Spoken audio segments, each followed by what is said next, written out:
Komið þið sæl aftur. Hérna hjá mér Hannes Hólmsteinn Gissurason, prófessor. Við ætlum að ræða þau stórtíðindi sem að eru í pólitíkinni. Það að fæðast ný ríkisstjórn. Hannes, hvernig líst þér á ríkisstjórn þessara tveggja flokka? Ég held að þetta gæti orðið öflug ríkisstjórn. Ég held að Sjálfstæðisflokkurinn hafi staðið frammi fyrir ákveðnu vanda þegar úrslitin urðu ljós. Vandi var þessi að hann gat haldið áfram með Framsóknarflokknum. Hann vissi líka að bæði Vinstri grænir og Samfylkingin myndu vilja stjórna með honum. Það lá alveg ljóst fyrir. Hann vissi reyna líka frjálslyndir væru reiðubúnir til þess að veita svona stjórn með fámennan þingmeirihluta einhvern stuðning. Þetta lá allt fyrir. En leið lá fyrir að á því augnabliki sem að stígi eitthvað skref, þá gætu aðstæðuna gerð breyst. Það að segja leið og að myndi til dæmis hafa slitið samstarfi við Framsóknarflokkinn. Á því augnabliki þá myndi Framsóknarflokkurinn bjóða, eins og reyndi síðan verða, Vinstri grænum og Samfylkingunni stjórnarsamstarf undir forsæti Ingibjargar Sólrúnar. Og ef að hann væri byrjaður í stjórnarmyndunarviðræðum með Ingibjörgu Sólrúnu, þá væri freisting fyrir hana, var auðvitað skoðun sumra í Sjálfstæðisflokknum, að hlaupast úr því og fara í stjórnarsamstarf undir sínu forsæti með hinum flokkunum. Þannig að það augljóst að mat Geirs Haarde hefur verið þetta. Ingibjörg Sólrún hefur þroskast og öðlast mikla reynslu og orðinn atvinnu og alvöru stjórnmálamaður sem hægt að treysta. Þannig að þegar hann ákveður að hefja viðræður við hana, þá þetta að treysta því að hún fari ekki í að verða ginningarfíbl Vinstri grænna og Framsóknarflokksins. En hann hefur nú ekki treysti betur en svo, Hannes, að hann heldur Framsóknarflokknum á tánum til að koma í veg fyrir að það séu aðri flokkar í einhverjum svona dreifingum. Ég held að það sem hafi gerst sé ósköp einfalt og það sem Geir Haarde og Reynir Ingibjörg Sólrún hafa bæði sagt, að fyrsti kosturinn, alveg augljóslega, og ég sagði það á sjónvarpskvöldinu þegar úrslitin lágu fyrir, Geir Haarde sagði það og allir framámenn Sjálfstæðisflokksins sögðu það. Eðlilegustu fyrsti kosturinn áframhaldandi stjórnarsamstarf með Framsóknarflokknum, þó að meirihlutinn væri naumur. Það lá alveg ljóst fyrir. En það eins og Framsóknarflokkinn hafi þorrið móður. Og ég hef verið að velta fyrir mig hvað olli hruni Framsóknarflokksins. Og mér sýnist að það sé í rauninni ekki þessum kosningum sem Framsóknarflokkurinn hrundi. Hann hrundi á kjörtímabilinu og hann hrundi á kjörtímabilinu vegna þess að forystuskiptin í Framsóknarflokknum tókust ekki vel. Þau tókust ekki vel vegna þess að hver efnilegi maðurinn á fætur öðrum fóru út, Finnur Ingólfsson og Árni Magnússon. Og síðan var mikill vandræðagangur í kringu það hvernig Halldór Ásgrímsson lét af völdum. Þannig að ég segi Framsóknarflokkurinn bara uppsker á það sem sáð var til þegar hann hrundi í beinni útsendingu á Þingvöllum þegar Halldór Ásgrímsson fór frá og hafði greinlega ekki undirbúið jarðveginn nægilega vel, þannig að eins og manst gekk Guðni Ágústsson út í fússi í beinni útsendingu og fólkið hugsaði með sjálfum sér, þetta flokkur sem sjálfum sér sundurþykkur. Hann var með einhverjum hætti og það var ómaklega búinn að missa trú á sjálfum sér.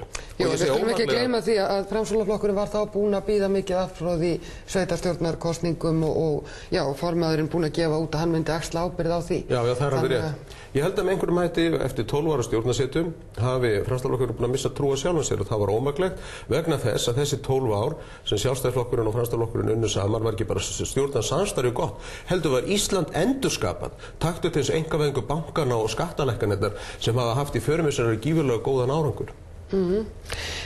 Já, en það nú deilt skattalækkanirnar, Indriði H. Þorláksson hefur nú talið þær. Já, hann Geir Haarde útskýrði það alveg feikilega vel á kosninganóttina og það er bara hægt að gera það í tveimur setningum. Ef þú ert með 90.000 krónur, þá ertu með 0% skatta því að skattleysismörkin 90.000.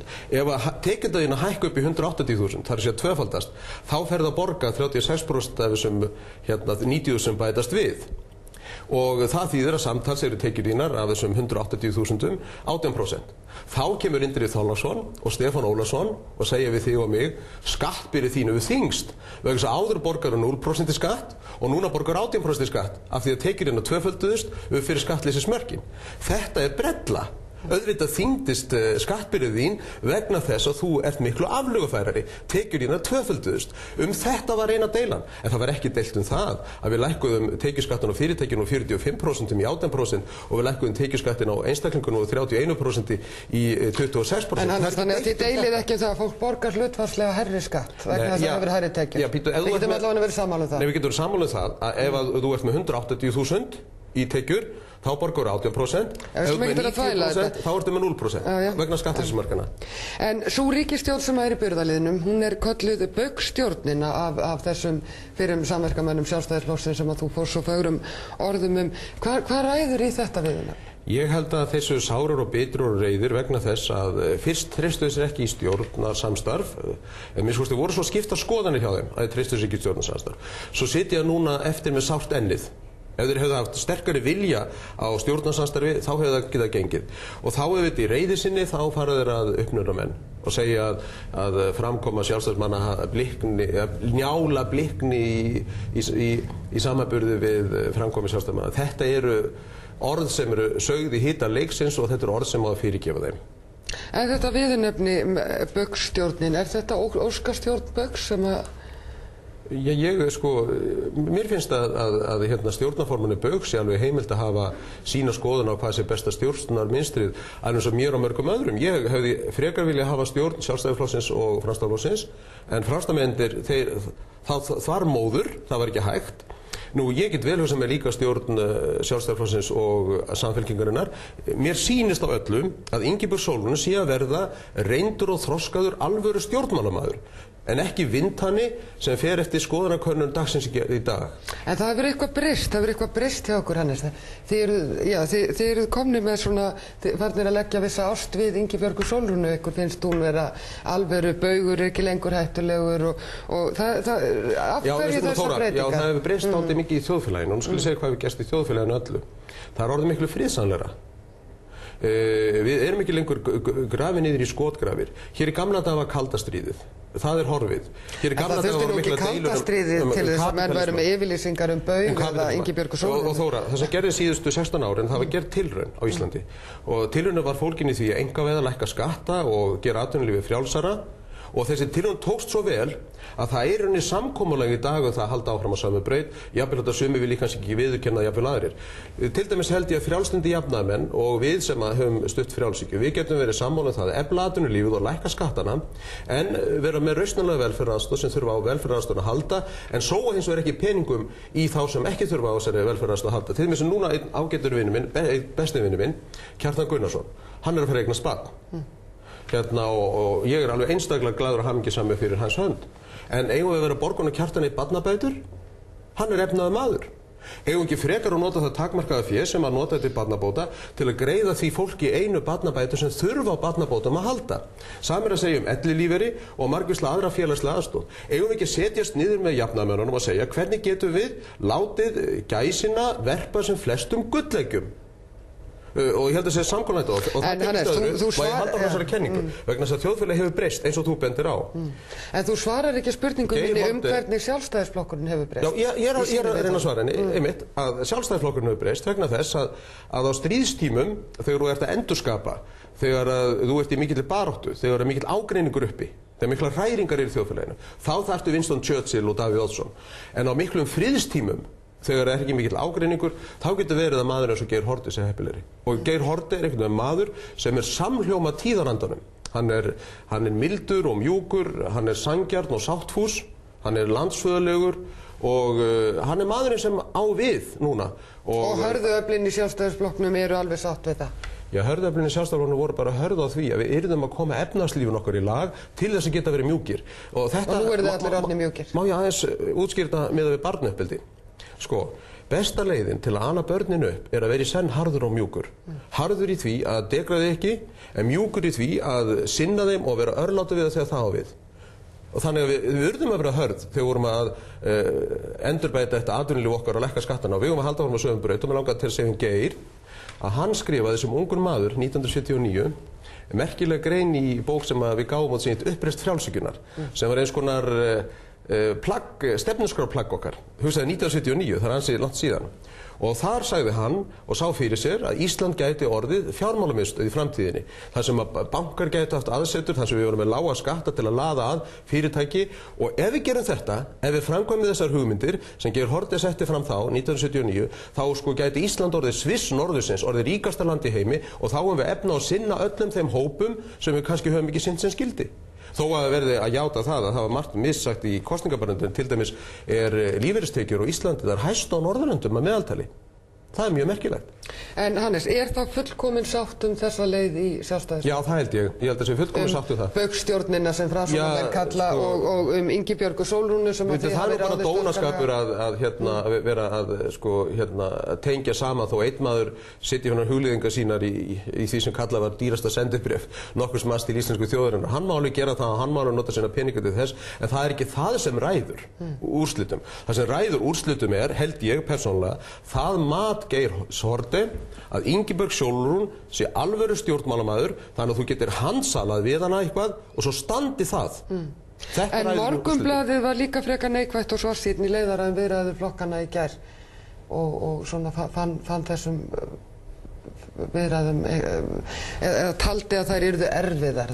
Ég held að það er ekki neitt erfiðar. Akkur ætti að vera erfiðar? Ég held að báðir flokkarnir eru sammála það að hér eigi að vera öflugt atvinnulíf, hér eigi að lækka skattana, hér eigi að reyna að flytja verkefni sem mest til einkaaðila, en báðir eru líka sammála það að hér eigi að vera velferðaríki og okkar velferðaríki er miklu skilverkara og miklu betur en á Norðurlöndunum því við erum ekki að eyða miklu peningum í ellilífeyri og barnabætur handa ríku fólki, við svona reyna að hitta bara á þá hópa sem þurfa á því að halda og það er mjög mikið og heillandi verkefni fyrir höndum, en við höfum aldrei gleyma verðmætasköpuninni. Við höfum ekki í ákvæðinu að skipta kökunni gleyma því að bakarið verður að vera í fullum gangi. Og það er það sem Geir Haarde hefur bent á, hann hefur sér sagt við verðum að hafa atvinnulíf, við verðum að hafa velmegun, verðmætasköpun til að geta gert alla góðu hlutina. En hvaða breytingar heldur að verða á ráðherraliði Sjálfstæðisflokksins núna? Verður Björn Bjarnason til að mynda ráðherra eftir þær hemmingar sem hann hefur gengið í gegnum í svona ríkisstjórn? Já, það er alltaf verið að uppnefna alls konar aðila. Franskmenn tala baugsstjórn og svo eru aðeins sem tala baugsmiðla og baugsmiðlar, þeir sérstakarn áhuga á Birni Bjarnasyni. Ég treysti bara, ég get sagt hver mín afstaða er. Ég treysti honum Geir Haarde til þess að velja ráðherrana. Hann hefur sýnt fram að þessu öfluga pólitíska dómgreind. Ég minni á það þegar var mjög hart sótt að Birni Bjarnasyni í prófkjörsbaráttu, þá lýsti Geir yfir eindregnu stuðningi við honum og hann hefur aldrei brugðist sínum flokksmönnum. En heldur að Björn vilji vera í þessari ríkisstjórn? Það er nú kannski meira það sem ég er að spyrja. Þú er að spyrja hann er í símaskránni. Jú, en hann hefur við höfum rétt að spyrja hann. Eða sendur hann tölvuskeyti? Já, við gerðum það mitt. Já, hann hefur verið að svara tölvuskeytum.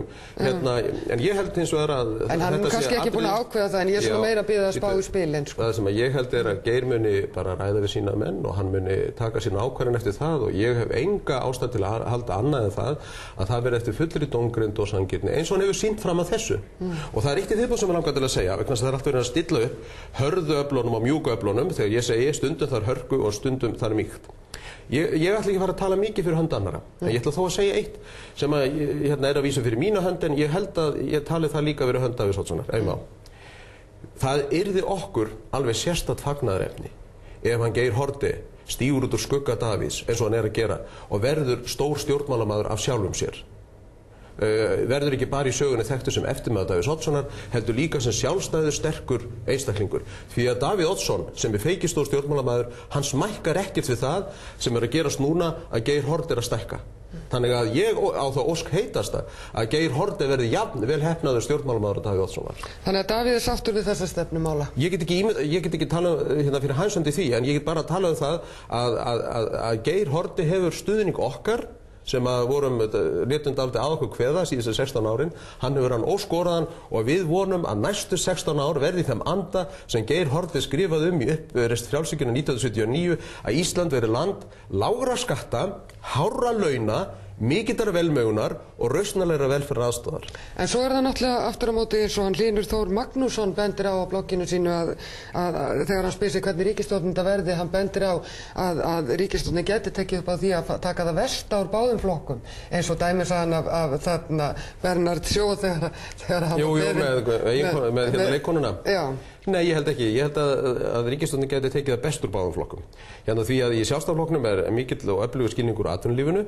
Í Samfylkingunni er ákveðin ferskleiki, þeir hafa verið utan stjórnar dálítinn tíma og þeir hafa opnað fyrir umræður landbúnaðarmál og heilbrigðismál, þannig að ég held að þetta fari mjög vel. En ég held líka að leið þetta er dálítið þéttbýlisstjórn, hún verður það nú sennilega, en það hefur fylgið, fólkið og völdin verið að færast á suðvesturhornið, þá verður hún að fara gætilega í því að hrekja frá sér fólkið út á landsbyggðinni því við erum öll Íslendingar og ég held eins og ég sagði við áðan að við eigum ekki fyrir skotgröfum og mér langar til þess að segja þetta þegar var tíðrætt Björn Bjarnason. Ég ætti þá ósk heitasta að Björn Bjarnason og Jóhannesi Bónus sættust og ég myndi bara gefa Jóhannesi Bónus eitt ráð. Á hverju ferði ekki að ráði vinnar okkar Björgólfs Guðmundssonar sem að fyrirgaf þeim mönnum sem við komum illa fram við hann? Ég held að Jóhannes Bónus eigi ekki... sammála því að Björn Bjarnason hafi komið illa fram við Jóhannes Bónus. Nei, ég er ekkert að segja það. Ég er ekkert að reyna að skora niður mörk.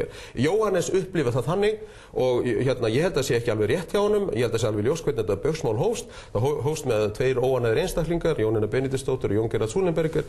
Þau unnað kæru sem var lögð fram og svo var þetta mál allt til út úr því. Björn Bjarnason var ekki eins og dómsmálaráðherra, hann fullkomlega saklaus þessu máli, hefur ekki haft nein afskipti af þeim, þó hann hefur kannski leyft sér að hafa skoðanir og einstökum málum í þessu. En ég segi bara við Jóhannesi Bónus, ég skil þig alveg, ég hef lent í erfiðum málaferlum. Það er ekkert gaman að sitja sakborningsbekk í réttarsal og hafa alla yfir sig með þessu. En láttu þið ekki fara á sálinn á þér, láttu þið ekki fara á heilan á þér. Þú ert ríkur maður, þú ert listisnekkjur og einkaþotur og stór fyrirtæki og stígðu út úr þessu heift og þessu hatri. Lærðu af mönnum svo Björgóli Guðmundsssyni.